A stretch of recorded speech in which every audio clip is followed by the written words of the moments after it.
command over a pop song, it's killer. That's the greatest Radiohead songs in the world. Those are the best Police songs. The ones you remember have those. And in the 90s, they exploited it, you know. Take on Me by Aha is one of my favorite choruses of all time. It's 3 notes each time. Take on me. It's those beautiful things that take an extra second when somebody's going.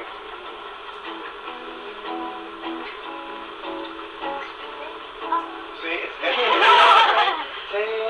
Now, listen to these chords. Forget Take on Me.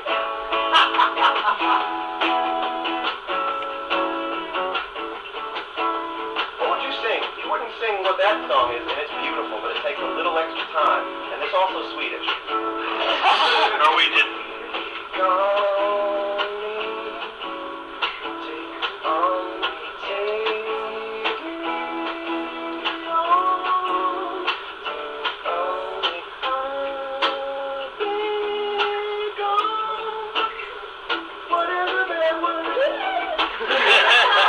Now, how different is that from Don't leave me high, don't leave me dry. It's the same thing. It comes around. It's these beautiful intervallic things. And if you don't invest for just a second in being beautiful and intervallic instead of the first thing that comes to mind. And additionally, what happens when you begin to do that more is your first thing that comes to mind gets more exciting. Your first thing that comes to mind is only informed by how much information you take. And if you're just listening all the time, great people who really know how to construct melodies, then it's going to hit you on a cellular level. And before you know it, instead of going, da da da da da da da, you go, da da da da da da. It's a whole different game, And if I never walk away, I'm not. Those are the melodies that are sweet, the sweet spot. And never devalue the one. The one is where you always want to be. You're right, the rhythmic one of the beat, but also the melodic one. Here's some that we went over this last night. The minor 6 as a B section. I'll start to hear it all the time. So this is your 1.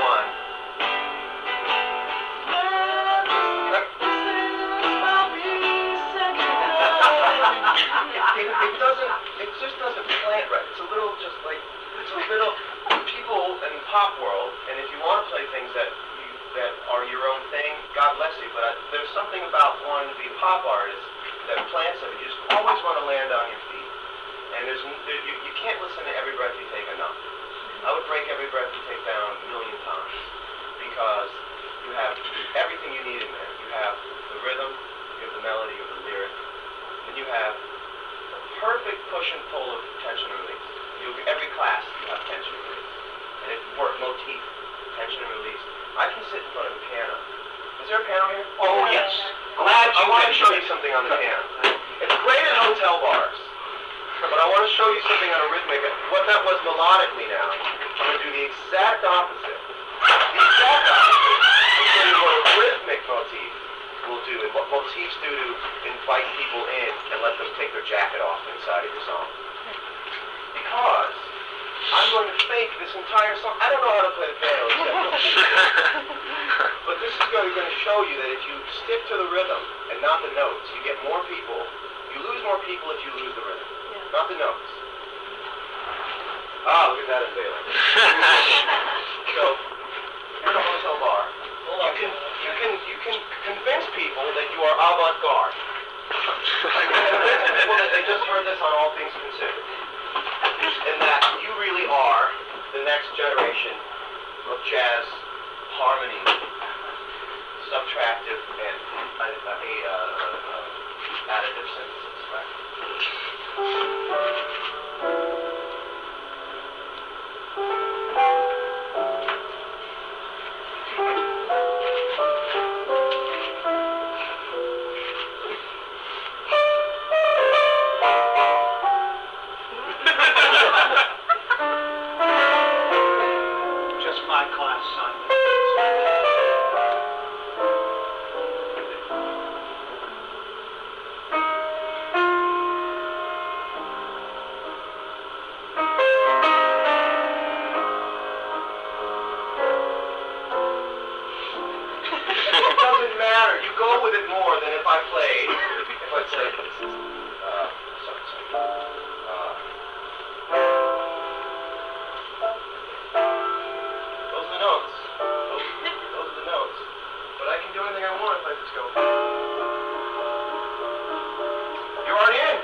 John, why are you already in? First, his rhythm's good, but when you look at him, Look at the spine. look at look in his eyes. He's got you. So go ahead and play those chords again. I don't even know where they were. But look at how. The fact of the matter is that what he's doing is he's playing them, but his concern is, are you all right with these? His ability to watch his music land is without parallel.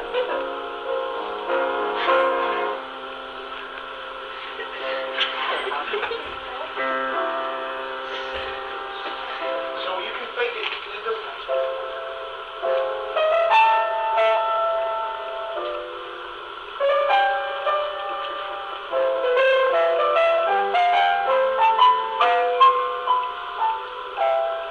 Doesn't matter with the rhythmic motif. It started out with rhythm. It started out with drum circles and smoke signals. It's sort of, that's the primal part of being a musician, is the rhythm. And if you lose the rhythm, that's the sort of the thing I was saying about breaking a string. If you lose the rhythm, if you come off the rhythm, people just get spooked because they go on this trip with you. You can take them the whole night. You lose the rhythm when you talk too much. I don't talk until after the second or third song. You just want to. The more songs you can run together, putting a hit next to a hit, there's like 3 songs in one. The more momentum you can get. And when something happens, you break a string. You're in charge of that rhythm, not just as the music for the whole show. And I promise I'll come up with a full song to play. But does anybody? I always want to make sure people have questions. Any questions? You first, please. Like listening back to some of the stuff in like Atlanta when you were writing things here, you incorporated bass lines on top of your guitar playing, but then also utilized the percussive side of the guitar.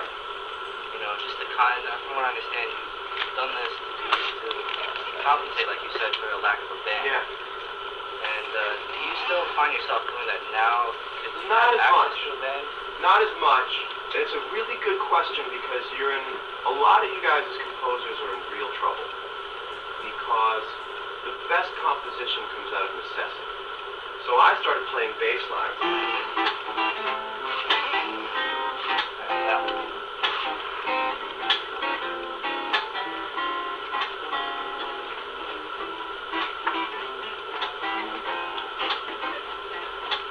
So I did that because I didn't have a bass player. But I'm scared now for you guys because you can have a bass player, you can get GarageBand, you can get...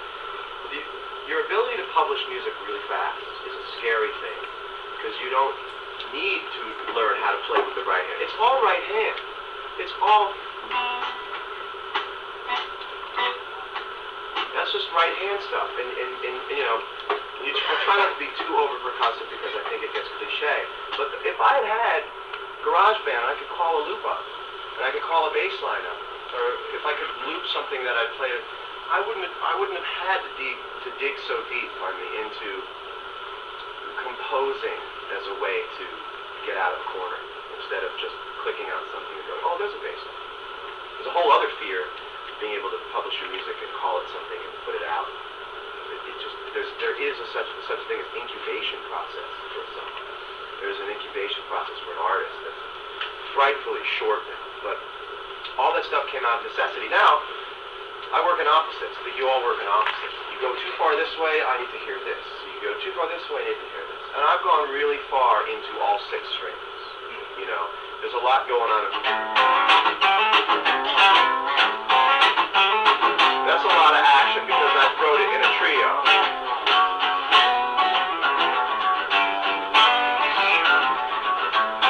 A lot of stuff, you know, and now it makes me want to go into, I'm learning on the MPC, the drum machine, you know, coming up with just, what I need to do now, and the reason I'm telling you this is because I want you to be aware that I'm on the same path you're on.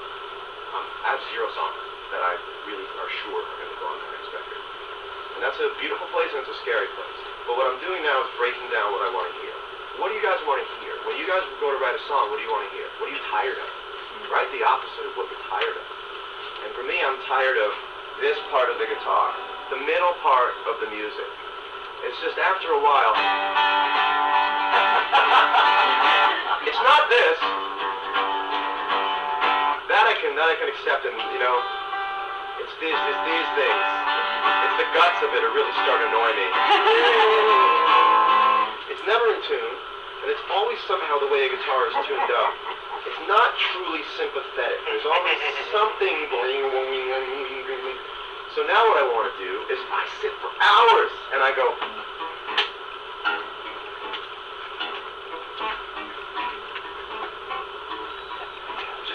There's no middle. And it's refreshing. You know.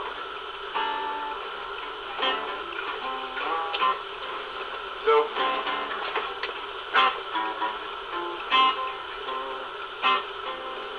And everything else is implied now. It's really easy as a guitar player to go. But how about?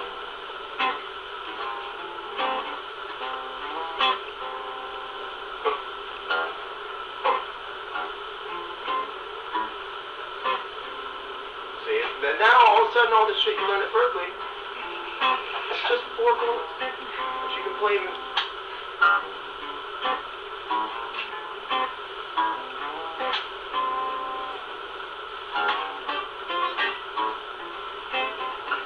You're still with me because I haven't blown it yet, because I haven't gone, you know. And that's another thing about acoustic, is soloing on the acoustic kills me. I never solo, very seldom solo on the acoustic unless I'm at a radio show, and I'm just trying to, again, you can sell off your integrity in little pieces if you want for the crowd to come with. If I'm playing a radio show, I'll sell off a little integrity. Now, when I'm playing, I want to run through the halls of high school, there's not really a solo there. In the top of my lungs, this is really just a ditty, right? But if you're playing a show and you want to grab people, and you know that, okay, maybe what people like is a little bit, maybe you know better. But no, you don't, because you're not them. So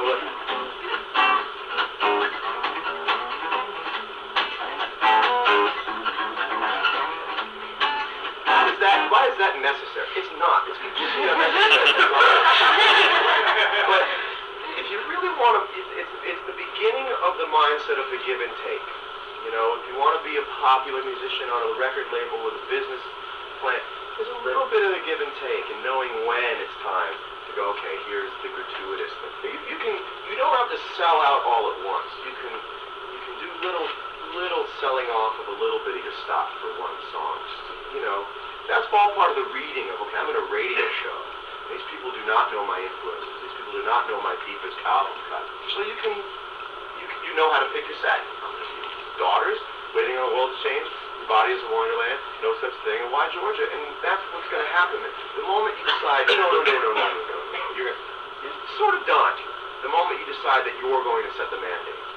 It's a very dangerous thing when you come up with artists and you go, well, I'm going to change that.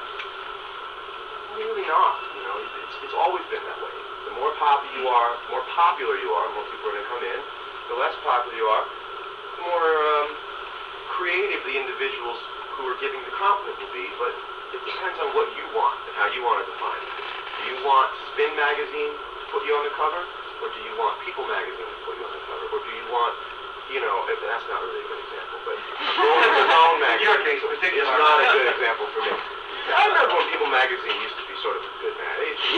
It used to be about like good stories, you know, missing soldiers coming home, the hog, the deaf hog who befriended the blind turtle. And, but, well, like I said, I said last night to myself, actually, because I was thinking about all this stuff. I was like, well, I am rich and famous, but I'm not rich from being famous. And that's a distinction. Amen. I think that's the reason I'm still standing and still playing music, still filling the places. And I go, oh, so you really don't care? You didn't read the thing that said that I was the guy? Well, then, play on. We will. Okay. So, sorry, one of the things, sure, well, we can stay here. Excuse me, I have until 4 a.m. tomorrow morning. So one of the things that again, that I love to just point out, because these are, in fact, many of these people are my students. One of the things that I want you to keep watching about, John, is how when he plays, he's instantly in time. When he speaks, does he use his hands at all when he talks? Is he molding out what he says every time he says something? Is he in flow and in motion all the time, and does it make him attractive to watch? And the answer is, you bet it does. His internal time is so good. It's as good as any I've ever seen. And he gives you so much stability that then, so when he does one of those fancy licks, the fact of the matter is that he may be on it or off it. He may be hitting it or blowing it, but it doesn't matter because his internal time is so straight that he'll find it again and find it right away. We have any guitar players here? Anybody love Stevie Ray Vaughan? Listen always, always, always to his respect for the one. What do you mean by respect? I'm not... Where the the rhythmic one. Okay. If you're a guitar player, right, and you know, right, you know. Yeah, but let's say you start that a lick later, you have a beat later. You're gonna go one, right? His ability to always respect, especially when you're playing alone, if this is.